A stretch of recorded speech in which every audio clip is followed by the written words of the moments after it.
के पहले digital mobile news channel metro TV में आपका स्वागत है। मैं हूं अनामिका। बुलेटिन की शुरुआत करेंगे हेडलाइन से। वॉशिंगटन में जेटली बोले, कुछ घटनाएं खराब लेकिन भारत में असहिष्णुता का माहौल नहीं। भारत जैसे बड़े देश में ऐसे मामले बहुत कम। बंगाल चुनाव में टीएमसी नेता अब्दुल मन्नान ने मतदाता को धमकाया, कहा अगर वोट नहीं दिया तो नहीं करेंगे बर्दाश्त। वीडियो हुआ लीक। नीति आयोग ने की भारत में विदेशी यूनिवर्सिटी के कैंपस खोलने की सिफारिश। पीएमओ और एचआरडी मिनिस्ट्री से सिफारिश। हायर एजुकेशन के लिए बताया जरूरी। मिसाइल फेल होने के बाद परमाणु परीक्षण कर सकता है उत्तर कोरिया। कोरियाई रक्षा मंत्रालय ने दिए संकेत। किम जोंग उन के आदेश का इंतजार। और भारतीय रेलवे का मिशन स्पीड, प्रभु ने फ्रांस में की सबसे तेज ट्रेन की सफारी। ड्राइवर केबिन में बैठ बारीकियों को जाना। सेमी हाई स्पीड ट्रेन का हुआ है समझौता। केंद्रीय वित्त मंत्री अरुण जेटली ने कहा कि भारत में अलग अलग राजनीतिक दल के लोगों के गैर जिम्मेदाराना बयान देने जैसे छीट-फूट घटनाएं हो सकती है, लेकिन इसे देश में असहिष्णुता के माहौल के तौर पर नहीं देखा जाना चाहिए। वरिष्ठ बीजेपी नेता ने इस तरह की घटनाओं को बहुत खराब बताया, लेकिन कहा कि भारत जैसे बड़े देश में ये बहुत कम होती है। उन्होंने वॉशिंगटन में भारतीय संवाददाताओं के साथ एक गोलमेज सम्मेलन में कहा कि ये मीडिया की उपज है।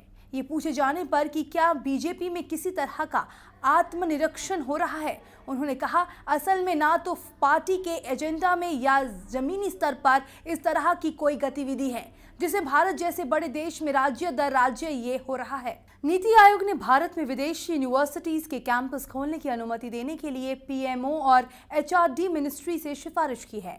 एक रिपोर्ट के मुताबिक नीति आयोग ने उस प्रस्ताव को मंजूरी दे दी है जिसमें ये कहा गया है कि देश में हायर एजुकेशन की स्थिति सुधारने के लिए विदेशी यूनिवर्सिटीज के कैंपस खोलने जरूरी है। आपको बता दें कि यूपीए सरकार ने जब इस प्रस्ताव को लाया था तो बीजेपी ने इसका विरोध किया था।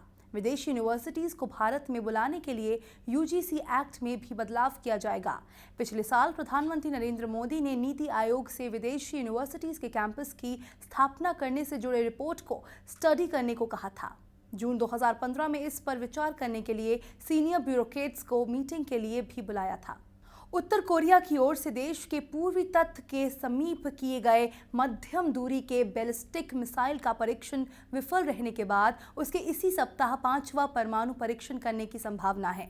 उत्तर कोरिया के एक वरिष्ठ अधिकारी ने बताया कि अगर किम जोंग उन का आदेश हो तो उत्तर कोरिया के एक और परमाणु परीक्षण करने की क्षमता रखता है।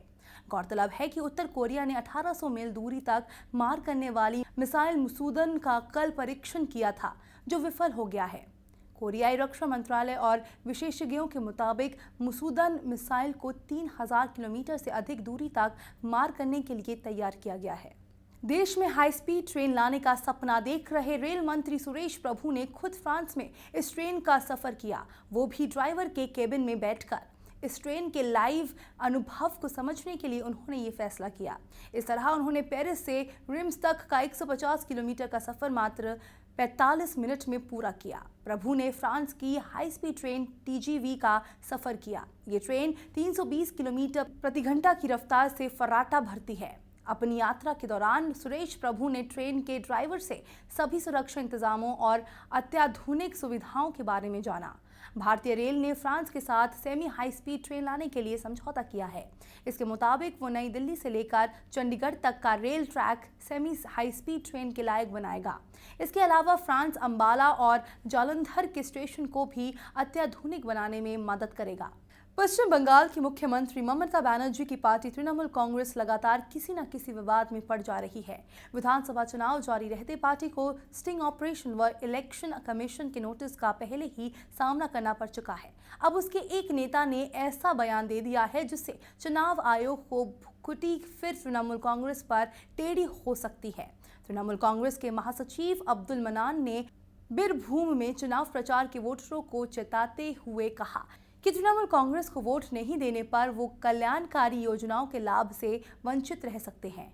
अब्दुल मनान ने कहा कि हम पूरे साल आपकी देखभाल करते हैं, आपका ख्याल रखते हैं और चुनाव के समय आप दूसरों को वोट दे देते हैं। ये बर्दाश्त नहीं किया जा सकता है। सीएम महबूबा मुफ्ती हालात का जायजा लेने कुपवाड़ा जाएंगी। हंदवाड़ा मामला शांत होते दिखाई ही नहीं दे रहा। कुपवाड़ा में सेना की गोलीबारी में एक और युवक की मौत हो गई है और इसके साथ ही हंदवाड़ा मामले में मरने वालों की संख्या 5 हो गई है।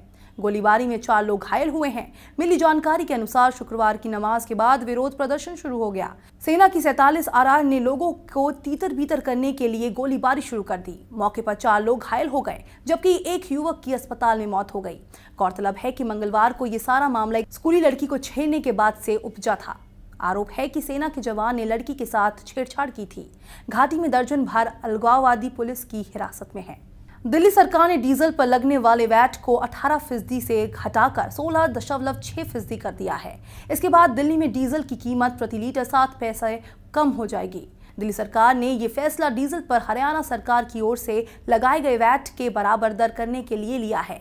फिलहाल दिल्ली और हरियाणा में डीजल की कीमत में 90 पैसे प्रति लीटर का अंतर है। दिल्ली सरकार ने इस साल फरवरी में डीजल पर 1.5 और पेट्रोल पर 2% वैट दर बढ़ा दी थी, जिसके कारण दिल्ली से 25 से 30% डीजल की बिक्री हरियाणा शिफ्ट हो गई है। डीजल की बिक्री शिफ्ट होने से राज्य सरकार के राजस्व को हर माह करीब 30 करोड़ रुपए की चपट लग रही थी। वैट दर घटाने की मांग को लेकर दिल्ली के पेट्रोल पंप मालिकों ने मई के पहले सप्ताह से बेमियादी हड़ताल पर जाने की चेतावनी दी थी। दक्षिण पश्चिमी जापान में 24 घंटे के अंतराल में आए 2 शक्तिशाली भूकंपों में 29 लोग मारे गए हैं और सैकड़ों लोग ध्वस्त हो चुके घरों के मलबे में दबे हैं। भूकंप के कारण हजारों लोगों को जिम और होटल लॉबियों में जाकर शरण लेनी पड़ी है। राहत और बचाव कार्य लगातार जारी है। बीती रात 1:25 पर आए 7.3 के भूकंप में 19 लोग मारे गए हैं। इस भूकंप ने दक्षिण पश्चिमी क्यूशू द्वीप को हिलाकर रख दिया। गुरुवार की रात क्यूशू में 6.5 तीव्रता का भूकंप आया था, जिसमें 10 लोग मारे गए थे और 800 अन्य घायल हुए थे। इन भूकंपों के बाद अन्य भूकंपीय झटकों का आना जारी है। आज सुबह 5.4 तीव्रता का झटका भी महसूस किया गया। बताया जा रहा है कि करीब 2 लाख घरों में बिजली नहीं है। इलाके में पेयजल आपूर्ति व्यवस्था भी ठप हो गई है। ईश्वर जहां फर्जी इनकाउंटर केस में गिरफ्तार हो चुके और फिलहाल जमानत पर रिहा आईपीएस अधिकारी पीपी पांडे को गुजरात का नया इंचार्ज डीजीपी बनाया गया है। पीपी पांडे फिलहाल गुजरात पुलिस में डीजी एंटी करप्शन पद पर कार्यरत है। उन्हें डीजीपी गुजरात पुलिस का अतिरिक्त प्रभार सौंपा गया है। 1980 बैच के आईपीएस अधिकारी पीपी पांडे ईश्वर जहां मामले में आरोपी है और दूसरे आरोपी आईपीएस डीजी वंजारा के साथ जेल में भी रह चुके हैं। वंजारा भी फिलहाल जमानत पर रिहा है। जुलाई 2013 में सीबीआई ने इस मामले में पीपी पांडे को गिरफ्तार किया था। उस वक्त वो एडीजीपी सीआईडी क्राइम के पद पर तैनात थे।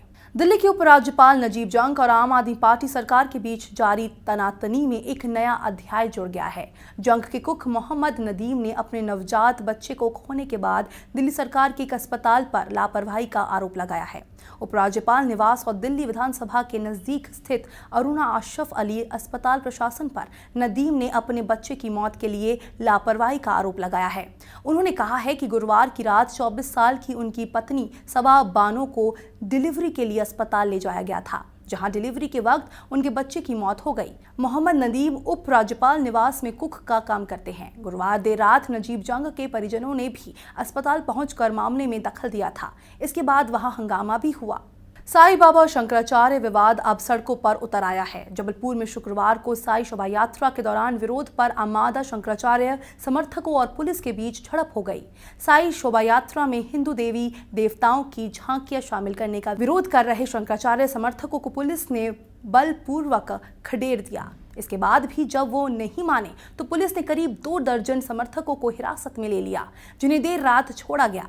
हिंदुओं के सर्वोच्च गुरु शंकराचार्य का अनंत आस्था के प्रतीक शिरडी के साईं बाबा का विरोध गहराता जा रहा है। साईं को भगवान ना मानने की दलील देते हुए शंकराचार्य स्वरूपानंद सरस्वती और उनके समर्थक लगातार साईं विरोध कर रहे हैं। पूर्व प्रधानमंत्री राजीव गांधी और वर्तमान कांग्रेस अध्यक्ष सोनिया गांधी की बेटी प्रियंका गांधी मकान का किराया देने में लाचार हुई थी। इस पर यकीन करना मुश्किल है, लेकिन ये सही है कि प्रियंका